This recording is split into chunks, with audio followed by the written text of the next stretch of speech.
Sir பிச்சை போடுங்க sir. Sir அக்கா பிச்சை போடுங்கக்கா. ஹலோ, பணம் எல்லாம் கொடுத்துறாங்க. என்ன சார் அநியாயமா இருக்கு? உங்களுக்கு தான் 10 பைசா போட மனசு வரல, அந்த அக்காவையும் தடுக்கிறீங்களே. அக்கா போடுங்கக்கா.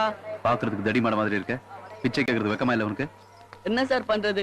ஊரு விட்டு பொழப்பு தேடி வந்து 40 நாள் ஆச்சு சார். எந்த வேலையும் கிடைக்கல சார். பசி தாங்க முடியல சார். அதான் சார் பிச்சை எடுக்க ஆரம்பிச்சிட்டேன். என்ன தேடிட்டு இருக்குது? கலெக்டர் வேலையா, தாசில்தார் வேலையா? சார் எந்த வேலை கிடைச்சாலும் செய்வேன் சார்.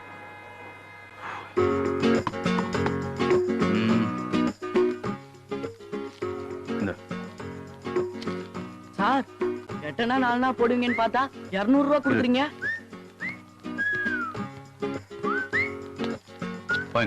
சார் சார் என்ன விட்டுருங்க sir. Sir sir sir police கேஸ்ல மாட்டி விட்டுறாதீங்க சார். சார் நான் உங்க பக்கமே திரும்பி பார்க்க மாட்டேன் சார். வேணாம் சார், என்ன விட்டுருங்க சார். சார் சார் சார் இத பாருங்க, இந்த கல்கி ஆனந்த விகடன் இந்தியா டுடே இந்த வாரம் வந்த எல்லாத்துலயும் 5 புக் கொடுங்க.